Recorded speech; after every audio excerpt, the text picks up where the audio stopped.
siguiente programa es para todos.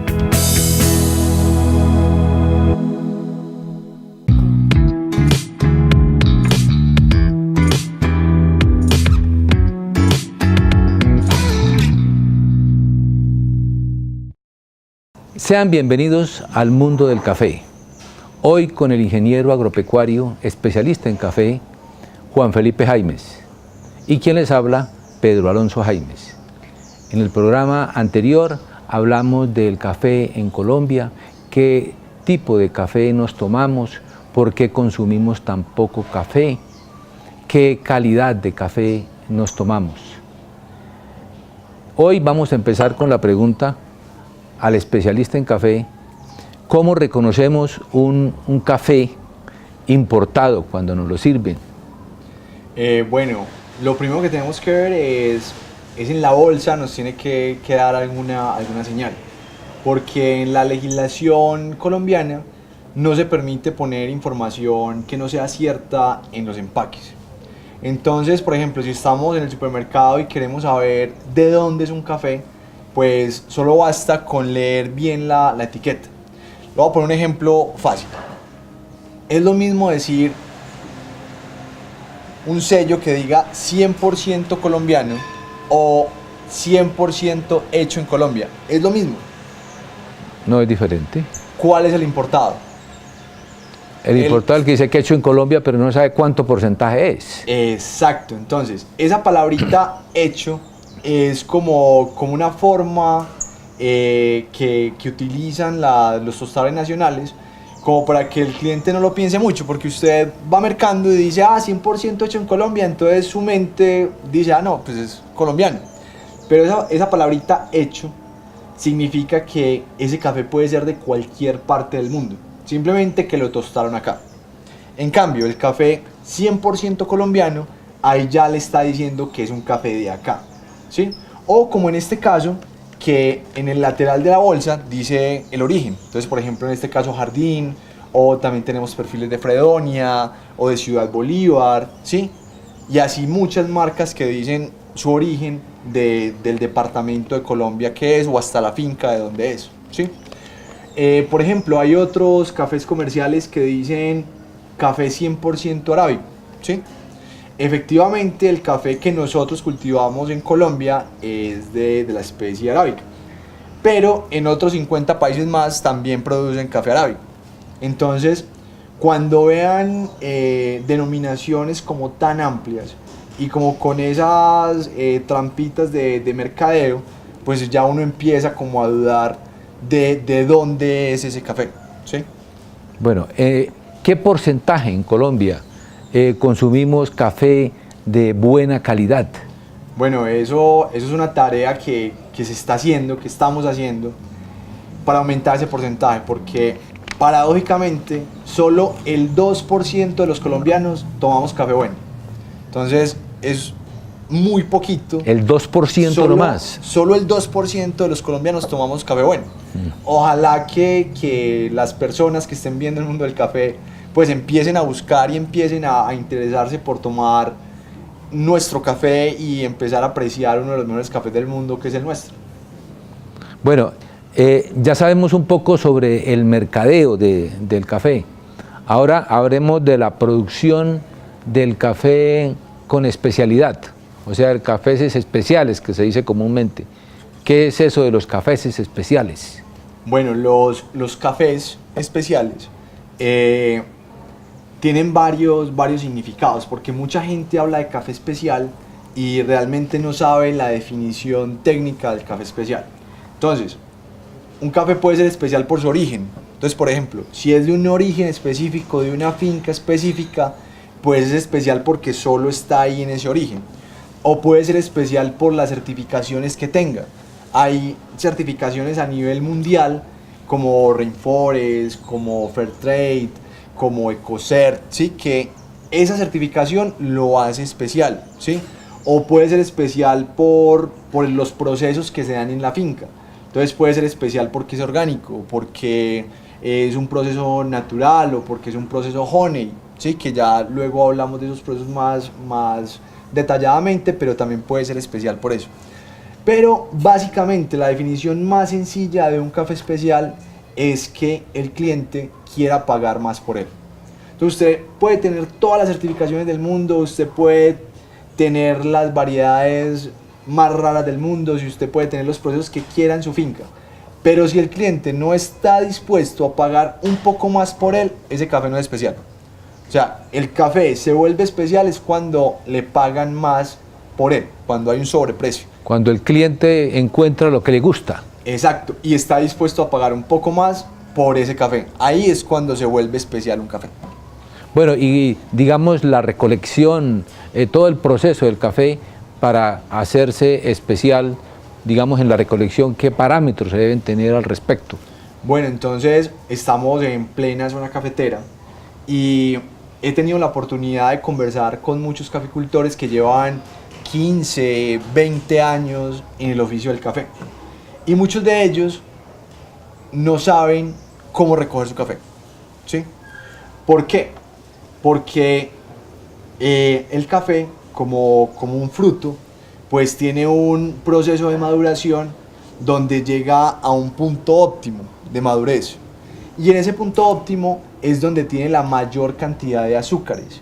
Y resulta que lo que le da el sabor al café es su concentración de azúcar, o uno de los factores que le da ese sabor.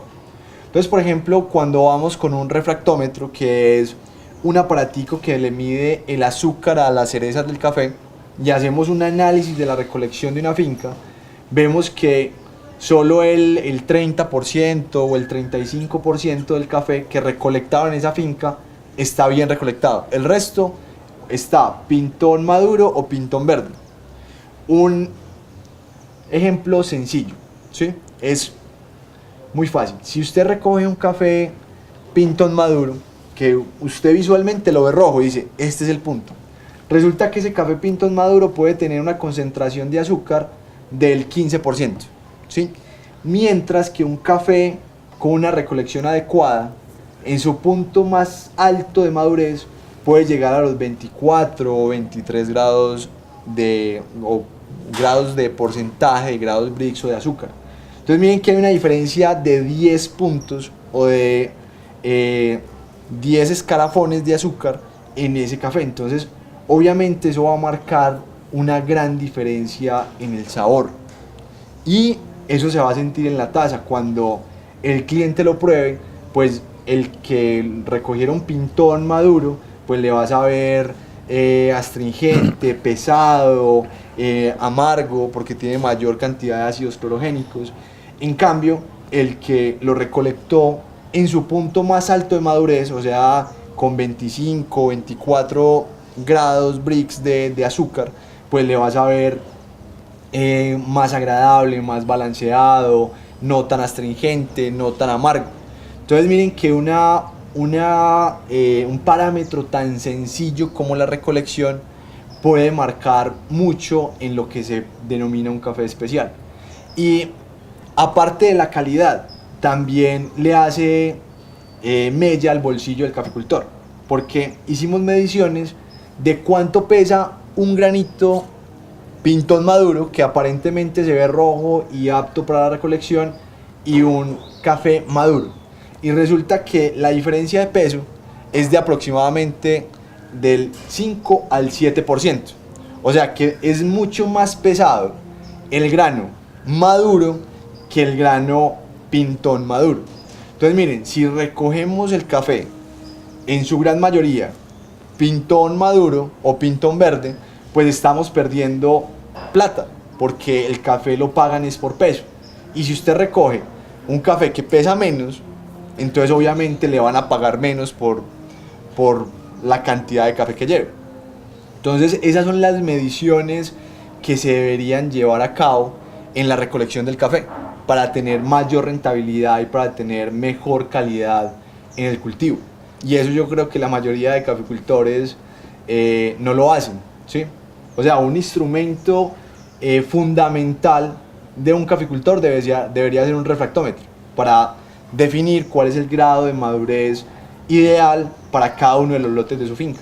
Y la adquisición, por ejemplo, de este refractómetro, que es muy difícil o es de fácil mercadeo, es de digamos, se puede conseguir fácil. Sí, se puede conseguir fácil, ya hay empresas en Medellín que comercializan estos refractómetros, incluidas la nuestra. Sí, nuestra empresa también hace la comercialización de estos equipos. Dando un paso hacia atrás, la preparación de la tierra, el tipo de tierra que existe donde se cultiva el café, ¿tiene alguna injerencia en este café especial? Bueno, toda la injerencia del mundo, porque dependiendo del suelo, dependiendo de la temperatura, dependiendo de la precipitación, dependiendo de la humedad relativa, mejor dicho, dependiendo de toda la oferta ambiental que tenga su finca, pues eso va a definir, primero, la variedad que debe sembrar. Segundo, la densidad de siembra. Tercero, si necesita sombrío o no necesita sombrío. Entonces todo eso es fundamental conocerlo. También conocer qué fertilidad tiene, ¿sí? qué elementos químicos tiene ese suelo para garantizar que esa planta va a estar bien nutrida. Porque, ¿qué pasa?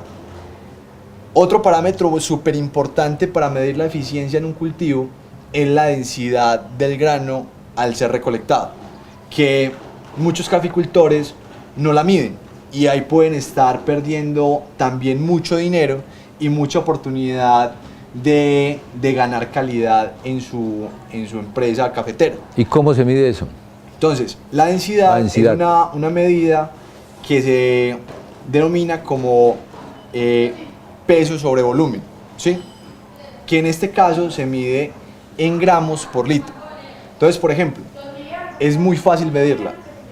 Una cantidad de café trillada, o sea, en verde, se pone en un depósito, por ejemplo, como este, que tiene unas medidas, y se llena 1 litro.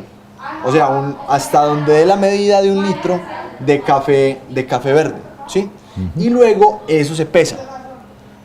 Y esa es la densidad. Cuando esa densidad es por debajo de los 700 gramos por litro, ya hay una deficiencia en el cultivo, ¿sí? ¿Por qué? Porque la planta no tiene los suficientes nutrientes o tiene una densidad de siembra demasiado intensiva o no se le ha hecho no se ha hecho una buena recolección, bueno, no se ha hecho una buena fertilización. Entonces, eso es una medida que debemos tener en cuenta para medir la eficiencia de nuestro cultivo. Y se ha visto una correlación entre las mejores densidades con las mejores calidades en taza. Entonces, por ejemplo, nuestros cafés, o uno de los parámetros que yo tengo para comprar café más caro es medir la densidad. Entonces, por ejemplo, no compramos café con menos de 720 gramos por litro. Y eso nos garantiza que ese grano está muy denso, que tiene mucha cantidad de componentes químicos en ese grano, que nos va a permitir tener un buen tostado y obviamente una buena taza con una complejidad en sabores que nuestros clientes van a poder percibir. Bueno, ya tuvimos la ilustración sobre lo que es la recolección. Ahora quisiera escuchar algo sobre el secado de este café para que sea especial. Bueno, pero antes del secado hay que mirar un poco el beneficio, ¿sí? Ya, sí. Entonces, lo primero que debemos de hacer es tener un equipo de despulpado supremamente calibrado. Y hay una cosa muy curiosa, que cuando uno les pregunta a uno al caficultor común y corriente, ¿cuántas veces mide el desperdicio de grano sano en la pulpa? ¿Sí? En cosecha. Y la gran mayoría me dice, no, cada 2 días o una vez al día. Y resulta que se puede estar yendo mucha cantidad de café bueno a la pulpa, y por no estar monitoreando varias veces al día durante la cosecha, pues podemos estar botando muchos granos viables, muchos granos sanos en la pulpa de café. Entonces eso hay que estarlo monitoreando permanentemente y poder solucionarlo en el transcurso de la cosecha. Porque si, por ejemplo, vemos que de cada 100 granos que despulpamos, 2 granitos se nos están yendo a la pulpa, pues ahí estamos perdiendo casi el 2% de la cosecha. Entonces hay que solucionar ese tema en calibración de los equipos dentro de la cosecha. Luego vamos al tema de daño mecánico, ¿sí? Dentro de la despulpadora. Entonces resulta que hay que ponerle cuidado a eso si queremos granos de excelente calidad. Si tenemos un grano que la despulpadora le hace una herida al pergamino, pues por esa herida pues van a entrar hongos, bacterias que van a intervenir en el sabor de ese café y lo va a dañar. Entonces no podemos permitir daño mecánico en ese grano, debe salir perfecto. Y luego vamos al tema de la fermentación, ¿sí? Que es quitarle ese mucílago que le queda al café. Y hay una cosa muy particular, que la gran mayoría de caficultores fermentan es para poder lavar, o sea que entre más rápido se le quite el mucílago mejor, y lo que buscan como objetivo de la fermentación es el lavado. Pero resulta que los cafés más finos del mundo, los cafés con alto valor en el mercado, se deben fermentar, pero para generar sabores, ¿sí? Porque en la fermentación, las bacterias que intervienen en la fermentación generan sabores en la taza. Ajá. Y todo eso lo deberíamos saber nosotros. Pero paradójicamente toda esa información, toda esa investigación que se ha hecho alrededor del diseño de perfiles en taza, lo hacen en Europa, o lo hacen en Estados Unidos, o lo hacen en otras partes que no tienen café. Muy paradójico. Bueno, y entonces en cuanto al secado. Entonces cuando ya sabemos temas de fermentación, cuando ya sabemos cuántas horas tenemos para fermentar y para darle una taza especial a nuestro café, pues lo debemos secar bien y debemos garantizar que el embrión que hay en esa semilla, porque el café es una semilla, quede vivo, ¿sí? Pero eso lo vamos a ver en el próximo programa del Mundo del Café. Entonces los invito que nos sigan en nuestras redes sociales, que si no pudieron ver la emisión en el canal comunitario de AUPAN, pues lo vean en el canal de YouTube de La Vibe, o lo vean en el canal de YouTube de AUPAN, y seguimos hablando de café en el próximo programa. Muy bien, muchísimas gracias y los esperamos en el Mundo del Café.